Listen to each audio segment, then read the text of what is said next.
ವಿಷ ಸೇವಿಸಿ ಆತ್ಮಹತ್ಯೆಗೆ ಯತ್ನಿಸಿದ್ದ ಗೃಹಿಣಿ ಚಿಕಿತ್ಸೆ ಫಲಕಾರಿಯಾಗದೆ ಸಾವನ್ನಪ್ಪಿರುವ ಘಟನೆ ಶಿವಮೊಗ್ಗದ ತೀರ್ಥಹಳ್ಳಿ ತಾಲೂಕಿನ ಕೋಣಂದೂರು ಸಮೀಪದಲ್ಲಿ ಘಟನೆ ನಡೆದಿದೆ. 30 ವರ್ಷದ ಪೂಜಾ ಮೃತ ಪೂಜಾ ಅವರನ್ನ ಕಳೆದ 3 ವರ್ಷಗಳ ಹಿಂದೆ ಎನ್ಆರ್ಪುರ ತಾಲೂಕಿನ ಮಾವಿನಕೆರೆ ಶೆಟ್ಟಿಕೊಪ್ಪದ ಶರತ್ ಎಂಬುವನೊಂದಿಗೆ ವಿವಾಹ ಆಗಿತ್ತು. ದಂಪತಿಗೆ 2.5 ವರ್ಷದ ಗಂಡು ಮಗು ಇದೆ. ಕಳೆದ 2 ದಿನಗಳ ಹಿಂದೆ ಪೂಜಾಗೆ ಗಂಡ ಹಾಗೂ ಅತ್ತೆ ಮಾವ ಹೆಚ್ಚಿನ ವರದಕ್ಷಿಣೆ ತರುವಂತೆ ಹಲ್ಲೆ ಮಾಡಿದ್ರು ಎಂಬ ಆರೋಪ ಕೇಳಿಬಂದಿದ್ದು, ಈ ವೇಳೆ ನೊಂದ ಪೂಜಾ ವಿಷ ಸೇವನೆ ಮಾಡಿ ಆತ್ಮಹತ್ಯೆಗೆ ಯತ್ನಿಸಿದ್ದಾರಂತೆ. ಈ ವೇಳೆ ಅವರನ್ನ ಸ್ಥಳೀಯ ಆಸ್ಪತ್ರೆಗೆ ದಾಖಲಿಸಿ ಚಿಕಿತ್ಸೆ ಕೊಡಿಸುವ ಪ್ರಯತ್ನ ಮಾಡಲಾಗಿದ್ದು, ಆ ಬಳಿಕ ಹೆಚ್ಚಿನ ಚಿಕಿತ್ಸೆಗೆ ಶಿವಮೊಗ್ಗದ ಮೆಗ್ಗಾನ್ ಆಸ್ಪತ್ರೆಗೆ ದಾಖಲಿಸಲಾಗಿತ್ತು. ಆದರೆ ಚಿಕಿತ್ಸೆ ಫಲಕಾರಿಯಾಗದೆ ಪೂಜಾ ಸಾವನ್ನಪ್ಪಿದ್ದಾರೆ. ಈ ಸಂಬಂಧ ಚಿಕ್ಕಮಗಳೂರಿನ ಎನ್ಆರ್ಪುರ ಪೊಲೀಸ್ ಠಾಣೆಯಲ್ಲಿ ಪ್ರಕರಣ ದಾಖಲಾಗಿದೆ. ಕಳೆದ ಆಗಸ್ಟ್ ತಿಂಗಳಿನಲ್ಲಿ ನೈಸರ್ಗಿಕ ವಿಕೋಪದಿಂದ ಬೆಳೆ ಹಾನಿ ಹಿನ್ನೆಲೆ 2025-26ರ ಪರಿಹಾರ ವಿತರಣಾ ಕಾರ್ಯ ಚುರುಕುಗೊಂಡಿದೆ. ಧಾರವಾಡ ಜಿಲ್ಲೆಯ 65,217 ರೈತರಿಗೆ ಪರಿಹಾರ ವಿತರಣೆ ಮಾಡಲಾಯಿತು. ಇನ್ನು ಹುಬ್ಬಳ್ಳಿ ತಾಲೂಕಿನಲ್ಲಿ 11,058 ರೈತರು, ಅಣ್ಣಿಗೇರಿ ತಾಲೂಕಿನ 11,994 ರೈತ ಫಲಾನುಭವಿಗಳಿಗೆ ಪರಿಹಾರ ವಿತರಣೆ ಕಾರ್ಯ ಮಾಡಲಾಯಿತು. ಜಿಲ್ಲೆಯಲ್ಲಿ 6 ತಾಲೂಕಿನ ಬೆಳೆ ಪರಿಹಾರ ಎನ್ಡಿಆರ್ಎಫ್ ಹಾಗೂ ಎಸ್ಡಿಆರ್ಎಫ್ ಮಾರ್ಗಸೂಚಿಯಂತೆ ಬಿಡುಗಡೆ ಮಾಡಲಾಯಿತು ಅಂತ ಧಾರವಾಡ ಜಿಲ್ಲಾಧಿಕಾರಿ ದಿವ್ಯಾಪ್ರಭು ಮಾಹಿತಿ ನೀಡಿದರು. ಆಸ್ಪತ್ರೆ ಬಳಿ ನಿಲ್ಲಿಸಿದ ಬೈಕ್ ದುಷ್ಕರ್ಮಿಗಳು ಕಳ್ಳತನವಾದ ಘಟನೆ ನೆಲಮಂಗಲ ವಿಪಿ ಮ್ಯಾಗ್ನಸ್ ಆಸ್ಪತ್ರೆ ಬಳಿ ನಡೆದಿದೆ. ಆಸ್ಪತ್ರೆ ಸಿಬ್ಬಂದಿ ಚೇತನ್ ಬೈಕ್ ಕಳೆದುಕೊಂಡು ಕಂಗಾಲಾಗಿದ್ದಾರೆ. ಬೈಕ್ ಕಳ್ಳರು ಅರಣ್ಯಾಧಿಕಾರಿಗಳು ಭೇಟಿಗೆ ಸ್ಥಳೀಯರು ವಿರೋಧ ವ್ಯಕ್ತಪಡಿಸಿದ್ರು. ರಾಷ್ಟ್ರೀಯ ಹೆದ್ದಾರಿ ತಡೆದು ಆಕ್ರೋಶ ವ್ಯಕ್ತಪಡಿಸಿ ಘಟನಾ ಸ್ಥಳಕ್ಕೆ ಎಸ್ಪಿ ತಹಸೀಲ್ದಾರ್ ಅರಣ್ಯಾಧಿಕಾರಿಗಳು ತೆರಳದಂತೆ ತಡೆ ನೀಡಿದ್ರು. ಸ್ಥಳಕ್ಕೆ ಅರಣ್ಯ ಸಚಿವರು ಬರುವಂತೆ ಪಟ್ಟು ಹಿಡಿದರು.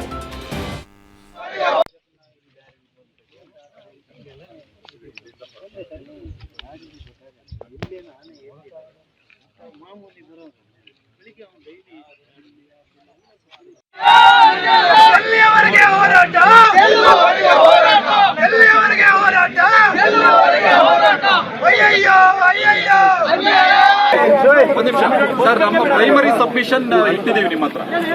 ಈ ಪ್ರತಿಭಟನೆ ಅರಣ್ಯ ಮಂತ್ರಿಗಳು ಇಲ್ಲಿಗೆ ಬರೋವರೆಗೆ ಜಿಲ್ಲಾಡಳಿತ ಕಾರಣ ಪಾತ್ರ ಮಂಗಾಗ ಸಿಗ್ತಾ ಇಲ್ಲ. ಅದು ಏನಾಗುತ್ತಾಗ್ಲಿ, ಈ ಮಲ್ನಾಡಿಗೋಸ್ಕರ ನಮ್ಮ ಬದುಕೆ ತ್ಯಾಗ ಆಗ್ಲಿ, ಪರವಾಗಿಲ್ಲ, ಹೋಗ್ಲಿ ಬಿಡಿ. ಎಷ್ಟೋ ಜನ ಸಾಯ್ತಾ ಇದಾರೆ, ಆ ಬದುಕಲ್ಲಿ ನಮ್ದೊಂದು ಸಾವಂತ ಅನ್ಕೊಂತೀವಿ. ಆದ್ರೆ ಖಂಡಿತವಾಗ್ಲೂ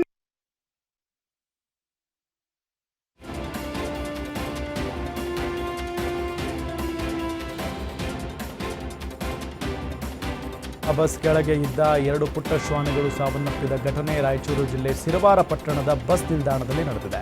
ಚಾಲಕನ ನಿರ್ಲಕ್ಷ್ಯದಿಂದಲೇ ಶ್ವಾನಗಳು ಸಾವನ್ನಪ್ಪಿವೆ ಅಂತ ಸ್ಥಳೀಯರು ಆಕ್ರೋಶ ವ್ಯಕ್ತಪಡಿಸಿದ್ದಾರೆ. ಇನ್ನು ನಾಯಿ ಮರಿಗಳ ಸಾವಿನಿಂದ ತಾಯಿ ನಾಯಿ ಬಸ್ ನಿಲ್ದಾಣದಲ್ಲಿ ರೋಧಿಸ್ತಾ ಇದೆ. ಪ್ರಾಣಿಗಳದ್ದು ಒಂದು ಜೀವ ಅಲ್ಲವೇ ಅಂತ ಸಾರ್ವಜನಿಕರು ಚಾಲಕನ ವಿರುದ್ಧ ಕೆಂಡ ಕಾರಿದ್ದಾರೆ. ದಾವಣಗೆರೆ ನಗರದ ಜೀವನಾಡಿ ಕುಂದುವಾಡ ಕೆರೆ ನೀರು ಕಲುಷಿತವಾಗಿದ್ದು, ಕೆರೆ ನೀರಿನ ದಡದಲ್ಲಿ ಮೀನುಗಳು ಸತ್ತು ತೇಲಾಡುತ್ತಿದೆ. ಕಲುಷಿತವಾದ ನೀರನ್ನು ಪೂರೈಕೆ ಮಾಡುತ್ತಿದೆಯಾ ಪಾಲಿಕೆ ಎಂಬ ಅನುಮಾನ ವ್ಯಕ್ತಪಡಿಸಿದ್ದಾರೆ. ದಾವಣಗೆರೆ ಜನರ ಜೀವ ಹಾಗೂ ಆರೋಗ್ಯದ ಜೊತೆ ಅಧಿಕಾರಿಗಳು ಚೆಲ್ಲಾಟವಾಡ್ತಾ ಇದ್ದಾರೆ. ಕಲುಷಿತ ನೀರಿನಿಂದ ಸಾವಿರಾರು ಮೀನುಗಳು ಕೆರೆಯಲ್ಲಿ ಸಾವನ್ನಪ್ಪಿದೆ. ದಾವಣಗೆರೆಯ ಬಹುತೇಕ ಭಾಗಗಳಿಗೆ ಕುಡಿಯುವ ನೀರು ಒದಗಿಸುವ ಕೆರೆ ಇದಾಗಿದ್ದು, ಕೆರೆ ನೀರು ಕಲುಷಿತವಾದರೂ ಪಾಲಿಕೆ ಅಧಿಕಾರಿಗಳು ನಿರ್ಲಕ್ಷ್ಯ ವಹಿಸುತ್ತಿದ್ದಾರೆ. ಸಾವನ್ನಪ್ಪಿದ ಮೀನುಗಳಿಂದಾಗಿ ಕುಂದವಾಡ ಕೆರೆ ಗಬ್ಬೆದ್ದು ನಾರ್ತಾ ಇದ್ದು, ವಾಯು ವಿಹಾರಿಗಳು ಹೈರಾಣಾಗಿದ್ದಾರೆ. ಕೂಡಲೇ ಕುಂದುವಾಡ ಕೆರೆಯ ನೀರನ್ನು ಪರೀಕ್ಷೆಗೆ ಕಳುಹಿಸುವಂತೆ ಸಾರ್ವಜನಿಕರು ಒತ್ತಾಯಿಸಿದ್ದಾರೆ.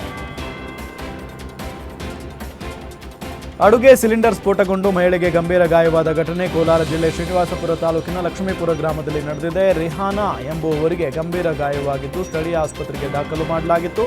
ಹೆಚ್ಚಿನ ಚಿಕಿತ್ಸೆಗೆ ಶ್ರೀನಿವಾಸಪುರ ಸರ್ಕಾರಿ ಆಸ್ಪತ್ರೆಗೆ ದಾಖಲಿಸಲಾಗಿದೆ. ಟೀ ಮಾಡುವ ವೇಳೆ ಗ್ಯಾಸ್ ಹಚ್ಚಿದಾಗ ತಕ್ಷಣವೇ ಸಿಲಿಂಡರ್ ಸ್ಫೋಟಗೊಂಡು ದುರ್ಘಟನೆ ಸಂಭವಿಸಿದೆ. ಸ್ಥಳಕ್ಕೆ ಅಗ್ನಿಶಾಮಕ ದಳ ಸಿಬ್ಬಂದಿ ಆಗಮಿಸಿ ಬೆಂಕಿ ನಂದಿಸಿದ್ದಾರೆ. ಘಟನೆಯಿಂದ ಮನೆಯ ಗೃಹೋಪಯೋಗಿ ವಸ್ತುಗಳು ಸುಟ್ಟು ಕರಕಲಾಗಿದ್ದಾವೆ. ಶಿವಮೊಗ್ಗದ ಚಿಕ್ಕಲ್ನಲ್ಲಿ ಭಾರತೀಯ ಕಪ್ಪು ಆಮೆಯನ್ನು ಅಕ್ರಮವಾಗಿ ಸಾಕಿದ್ದ ಮೊಹಮ್ಮದ್ ಸಮೀವುಲ್ಲಾ ಎಂಬಾತನನ್ನು ಬಂಧಿಸಲಾಗಿದೆ. ಅರಣ್ಯ ಸಂಚಾರಿ ದಳ ದಿಢೀರ್ ದಾಳಿ ನಡೆಸಿ ಆಮೆಯನ್ನು ವಶಪಡಿಸಿಕೊಂಡಿದೆ.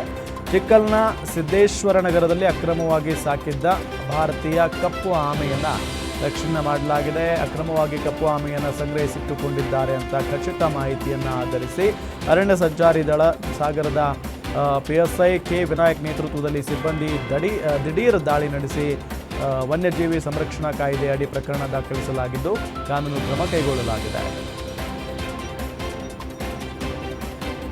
ರಾತ್ರೋರಾತ್ರಿ ಖದೀಮರು ಪಂಪ್ಸೆಟ್ ಕೇಬಲ್ ಕದ್ದು ಕಳ್ಳತನಕ್ಕೆ ಅಡ್ಡ ಆಯಿತು ಅಂತ ಸುಮಾರು 40ಕ್ಕೂ ಹೆಚ್ಚು ಅಡಿಕೆ ಪಪ್ಪಾಯಿ ಗಿಡಗಳನ್ನು ಕಡಿದು ಹಾಕಿದ ಘಟನೆ ಹಾವೇರಿ ತಾಲೂಕಿನ ಕನವಳ್ಳಿ ಹಾಗೂ ಬಸಾಪುರ ಗ್ರಾಮದಲ್ಲಿ ನಡೆದಿದೆ. ಸುಮಾರು 20ಕ್ಕೂ ಹೆಚ್ಚು ರೈತರ ಜಮೀನಿನಲ್ಲಿ ಪಂಪ್ಸೆಟ್ ಕೇಬಲ್ ಕಳ್ಳತನವಾಗಿದ್ದು ಸುಮಾರು 10 ವರ್ಷದಿಂದ ಈ ಗ್ಯಾಂಗ್ ಕೇಬಲ್ ಕಳ್ಳತನ ಮಾಡಿದೆ.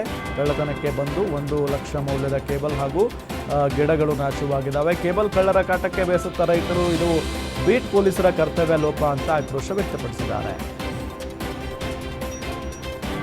ರಾಜ್ಯ ಮಾಲಿನ್ಯ ನಿಯಂತ್ರಣ ಮಂಡಳಿಗೆ 50 ವರ್ಷ ತುಂಬಿದ ಹಿನ್ನೆಲೆ ಬಾಗಲಕೋಟೆಯಲ್ಲಿ ಮಾಲಿನ್ಯ ನಿಯಂತ್ರಣ ಮಂಡಳಿಯ ಸುವರ್ಣ ಮಹೋತ್ಸವವನ್ನು ನಡೆಸಲಾಯಿತು.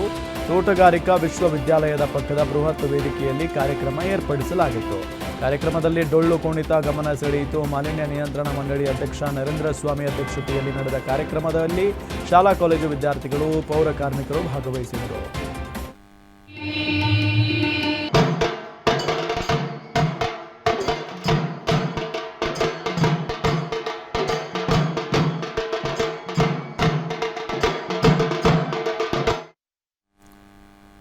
ಇದಿಷ್ಟು ಇವರೆಗಿನ ಪ್ರಮುಖ ಅಪ್ಡೇಟ್ಸ್. ನೋಡ್ತಾ ಇರಿ ಗ್ಯಾರಂಟಿ ನ್ಯೂಸ್, ಸುದ್ದಿ ಖಚಿತ, ನ್ಯಾಯ ನಿಶ್ಚಿತ.